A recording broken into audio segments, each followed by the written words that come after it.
Okay, I'm back. Sorry, my other phone went dead. That's why I keep a backup phone, like talking about it. Like I said, I'm enjoying this discussion. Since we all locked up into a bubble a little bit, I'm going to still stay campaigning. I'm going to still stay answering questions.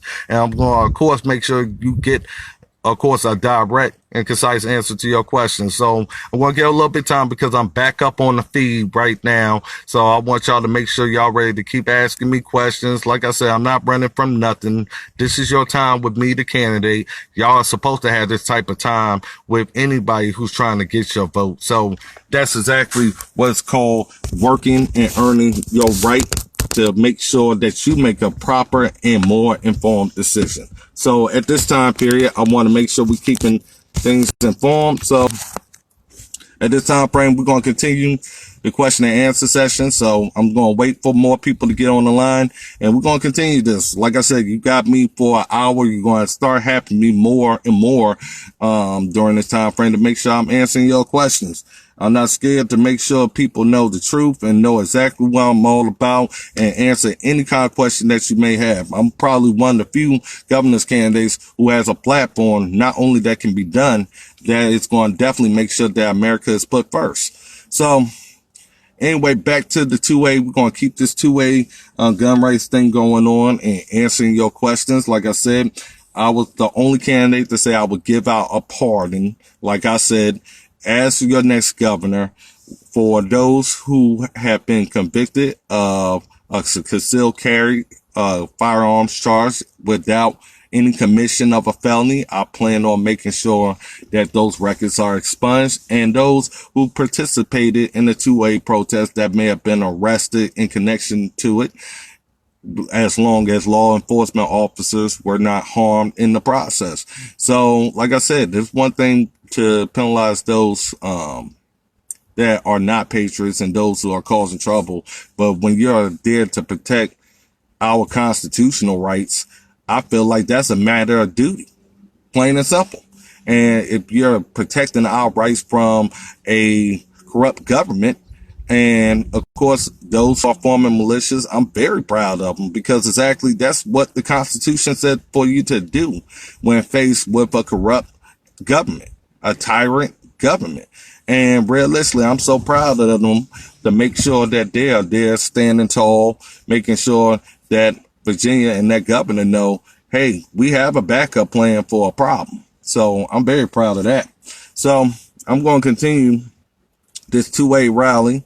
I see Dave Scipio is on watching. Like I said, please feel free to have the questions. I have about 20 more minutes at this time period, so I want people to go ahead and feel free to ask your questions.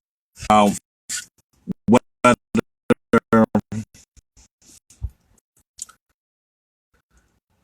marijuana users should be allowed to have firearms.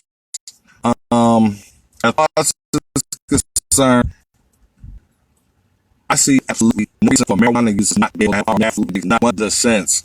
I would figure in general that this should have been already resolved and handled. When I found out about them putting this on a gun application that marijuana users are not allowed to have firearms, I said, what?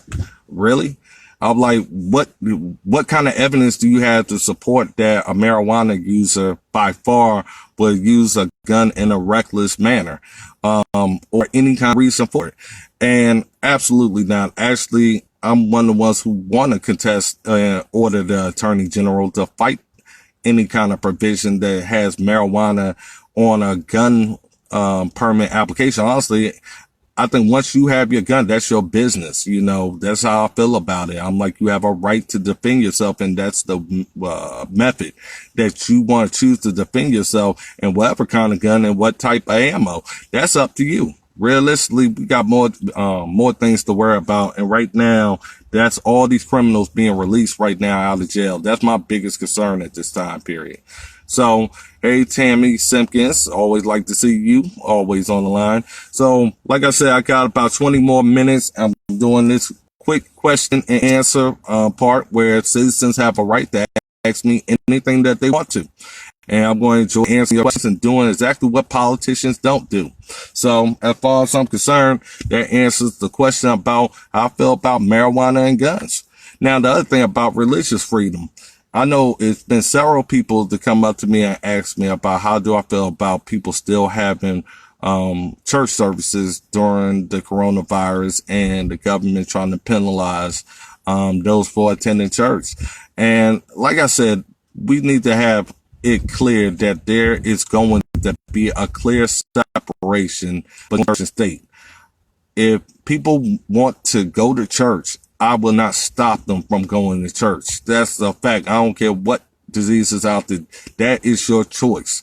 Honestly, there are several different interpretations from religious leaders about, churches in you, wherever you go. That's fine. Whatever, your religious beliefs are. Yes, I believe God is more powerful than the coronavirus. That should be really common sense for those who worship God and go to church. So realistically, if you want to go to church during this time period, I would not stop you from going to church. I don't even want the churches to be stopped from having armed security or having their congregation having firearms, because as we can see that lone wolves go to churches, go to soft spots or places where people are less likely to have firearms because they want them to, they want to cause the most damage. They want to cause the most killing. So realistically, like what happened in that Texas church, fortunately, he was able to stop the gunman before he was able to do more harm. And realistically, being in that situation, to ask those same church members how they felt about firearm being in the church and saving their lives, they're going to say we were so glad and fortunate and blessed that we had somebody to stop the devil as soon as they tried to walk in. So as far as I'm concerned, I'm pretty much 100% behind churches having the discretion to have church services as well as have firearms or protection at their discretion. I don't see me stepping into that situation of restricting churches from worship services. Like I said, God is more powerful than the coronavirus. So that's where they need to go for healing and guidance, and more especially during these troubled times. There should be no reason that any government official should be against them going to church, because there is a clear separation between church and state. Right now, what we're seeing is how abusive power may be from those who have it, and how quickly they can take it away over what they created at this time frame of pandemic. And like I said, they're talking about the death tolls of the coronavirus. They are not talking about the 100,000+ and more that recover from the coronavirus, which of course is very important for people to know. And it's also very important for people to know if these hospitals and places didn't have enough tests, how were they able to determine that certain patients died from the coronavirus if you are saying that you lack the test to even find out whether they have it? So it has become basically a political gamesmanship. If I'm governor, I'm giving you out the truth. Like I said, less than 2 to 3% of the people who get coronavirus actually succumb to complications of it, because we have no way to determine whether they died from the coronavirus or did they die from a pre-existing condition. Like I said, tomorrow ain't guaranteed. And like I tell some people, I'm like, society may be everybody walking around in hazmat suits based off of something that has yet to show truth in what's being put out there from the media. And what I'm saying is media could, coach out fear, but you notice that the media is not coaching out confidence and hope and anything to say, hey, you know what? This may be the deaths, but this is also how many are recovering. And like I said, if it's selling, this is getting viewers for the media. They'd rather pitch death than to pitch recovery. It's the same thing with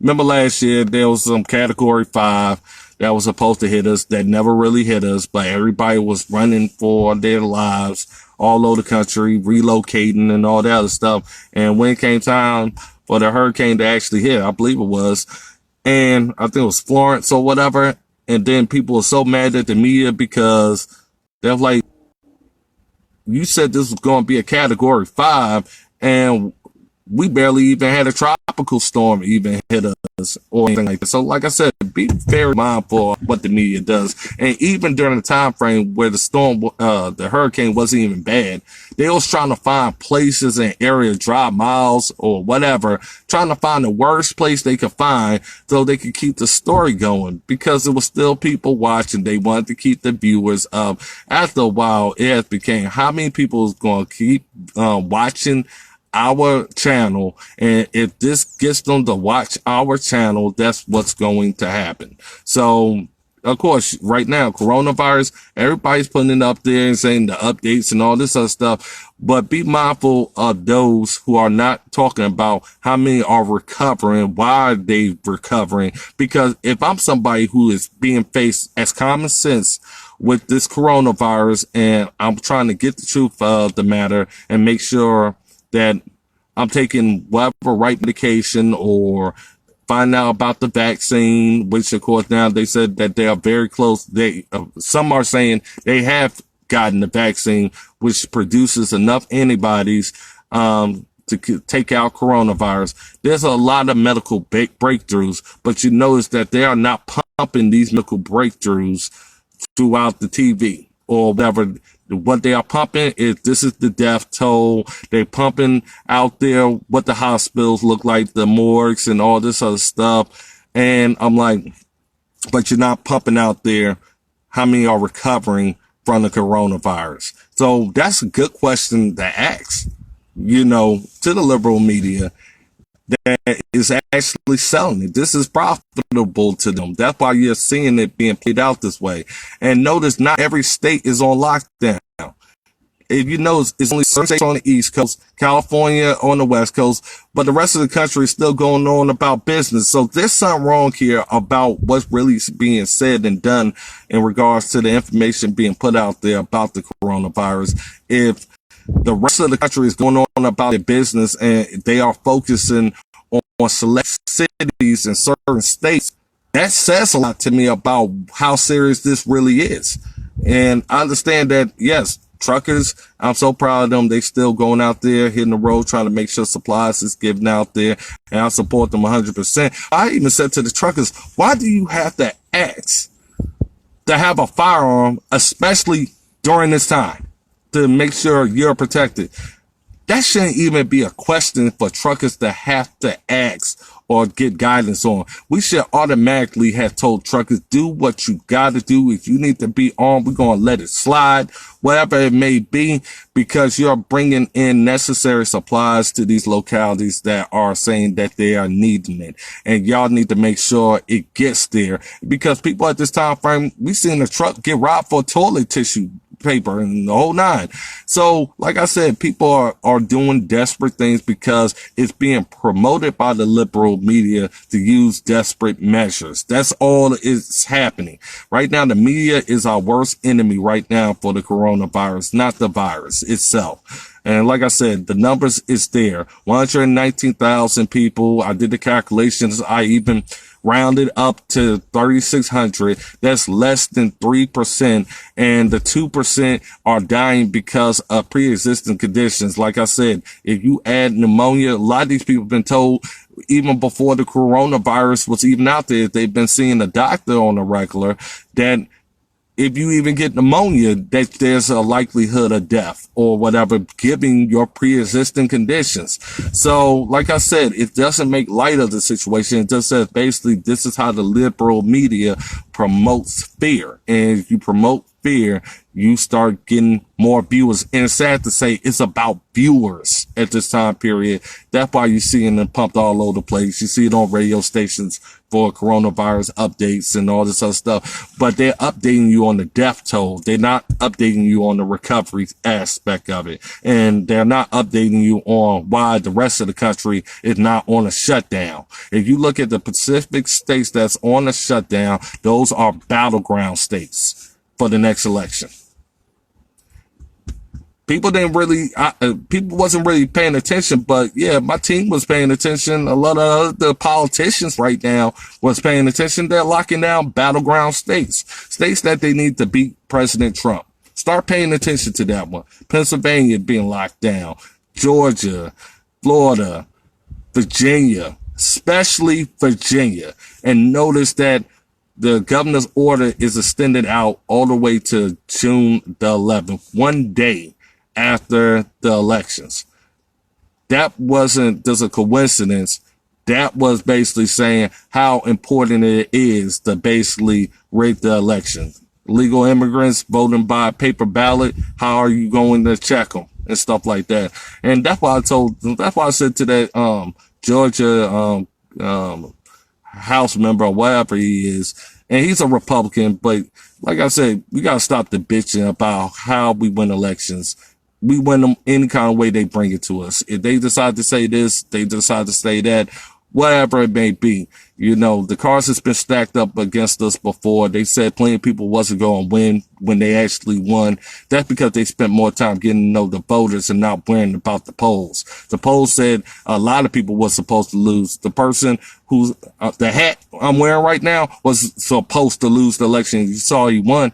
So the fact is, stop. I'll just tell people, start doing your own research and using your common sense, you know, and not placating to what the media has out there. And that's why it isn't about politicians not taking coronavirus seriously. It's just about the fact that the liberal media has made it into a profitable thing. It sells commercials.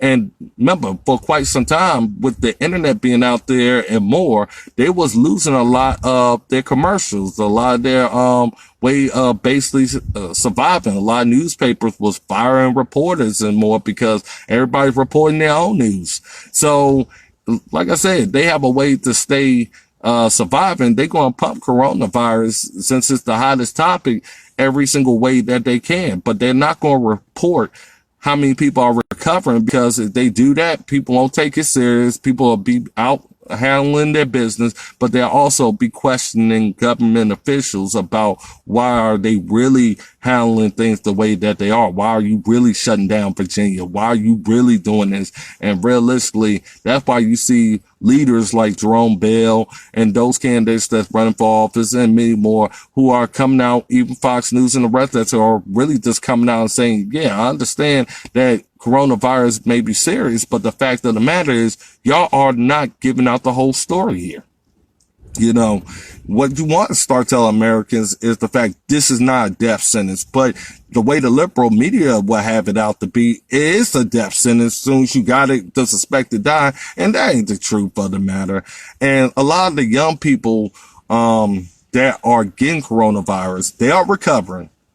But the deaths that are happening from the coronavirus is based off the fact that, one, when you're younger, what do you tend not to do? Or even for older adults, especially those who have kids and responsibilities and stuff like that, or those who can't really afford a $400 doctor bill or a $2,000 ER bill, and they feel like whatever's going to go away.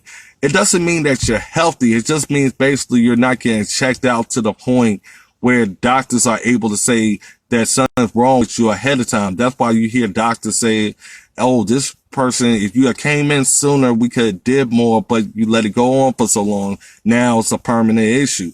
And the fact of the matter is, a lot of young people will have that tendency to say, hey, oh, this is just like a cut on my wrist. You know, it's going to heal back. You know, I'm young. I shouldn't have to worry about that. Even the doctor, when there was one time from where I thought I had a stroke, which wasn't a stroke or anything, and I was, I think, 32 at the time, and I was very concerned about what was going on. And the doctor told me, he was like, you don't even need to worry about stroke. Yeah, probably you have a whole lot of anxiety or whatever, and maybe you do a lot. So it's like you probably put a lot of stress on your body. But you're like, you don't have to worry about a stroke or anything. That's somebody to worry about at 50 or 60. Even though it gives you a sense of calm or whatever, your body and somebody else's body may be different. So that's why doctors tell people to get checkups regularly and more. So a lot of time frames, some people are finding out the coronavirus is more deadlier to them because they haven't been getting checked out to see exactly what's been going on with their body for so long, because we have a tendency, especially for parents, we have a tendency, we'll die before going to the ER or going to a doctor's visit, because we, one, either can't afford the doctor's appointment, or if we do, it has to be very, very serious to the point you can't walk around. And three, you have responsibilities where you don't want your kids to worry, and that's one thing about parents. I'm one of those types, I'm like, shoot, if I could go ahead and make it another day or whatever it may be, and I'm feeling fine, I'm not going to really worry about it. But the same thing, we do have a tendency to say or put on that hardcore image or that hardened image that everything is okay, even though it ain't okay. And realistically, what I'm very concerned about right now with the coronavirus are for those who are going through a lot with their body. They know they are. They haven't went to a doctor to get checked out. They don't know their current condition. So when it hits them at a different impact. And that's why I see a lot of this coming from people who did not have regular checkups, which they should have been able to have. And find out certain things that's going on with them that they don't know about. It's just like cancer. Some people go to the doctor's office just fine and then find out, hey, I'm sorry to tell you. And the doctor comes back in the room and says, oh, you have cancer. And you like, everything's been fine ever since. That's what happens, So it's a lot more that has to be done, a lot more studies that have to be done for people to really get a direct handle on what coronavirus is and how it's being applied to particular people, especially those of younger ages. What is going on with them specifically that is making them now more contagious than ever? Or is it a particular person, what they have going on already with them, or something that they have ignored for quite some time? So, like I said, some people, like I said, the liberal media more, they will play this up long as it's profitable. So, once profitable, they're going to tell you anything that they want to tell you. Like I said, the last numbers I did, even now, I was glad that Jerome Bell even brought this up. He typed up, he said 8,000 and I think almost 8,400 people recovering in the last 24 hours from coronavirus. That's a good question. Why are they not bringing up these numbers? And like I said, it's not selling. These organizations survive off of commercials and more. And realistically, that's what's happening. And like I said, I have seen too many times where they have made a big stink over something and then come to find out everybody feels like they was lied to when they see the results of it. And we have had that happen far too often just by even weather reports. So, like I said, don't believe everything that's out there. If there's a disease, find out how many that's really recovering from the disease. Find out if there's anything going on sooner than later, which is now more prevalent that people find out sooner about anything going on with them, whether they think they may have a respiratory situation or those shortness of breath. Sometimes it may be there, it goes away, but it doesn't mean it's not a serious issue. So that's why people have to make sure they get checked up and evaluated sooner than later. And that's why I was saying, with a lot of these young people that are passing away, I do have questions about what their health was like prior to them getting the coronavirus, and like I said, any kind of virus is going to affect people differently. What may be okay with somebody else where they could walk around and do what they can do may be different for you. And of course, as more tests is done, further studies is done, because my other concern was, how are they saying all these people have coronavirus or died from complications of coronavirus, and they are saying nationwide they don't have enough tests? That means, did you actually test these people for coronavirus, or did you just assume because of the manner of death that coronavirus was linked to it? Because you didn't have the test at this time period. That was the biggest thing that's been all over the media. But it's been all over the media. They was able to diagnose that they died from this, but they wasn't even able to test for it. So, like I said, you see that liberal media manipulation.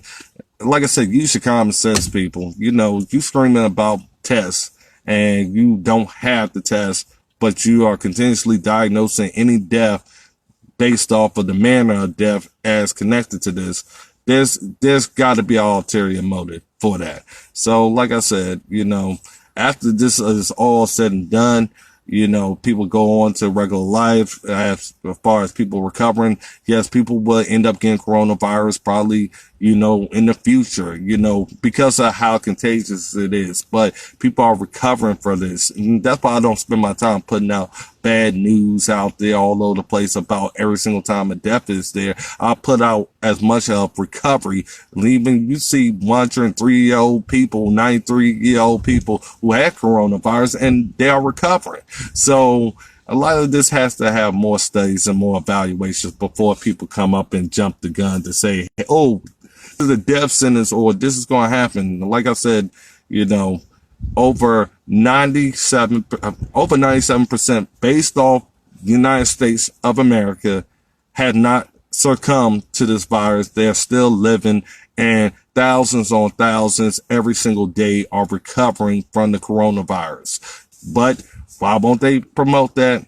That's between you, the people, you, the voters, and the media. And that's really the truth of the matter. Okay, I enjoyed this town hall. Hopefully I answered a lot of people's questions in regards to my viewpoints. Like I said, this is straight up uncensored. This is your chance to have time with me and get to know your candidate and his viewpoints on a variety of different issues. So, like I said, this is the part 2 of Ask Me Anything. And I am the 2021 Virginia governor's candidate, Merle Rutledge, running for the Republican nomination. And I had a wonderful time answering everybody's questions, and y'all have yourselves a good week. Stay safe, use the proper precautions, but like I said, use your common sense and ask yourself, why ain't these leaders using theirs? Thank you for your time, and you have a wonderful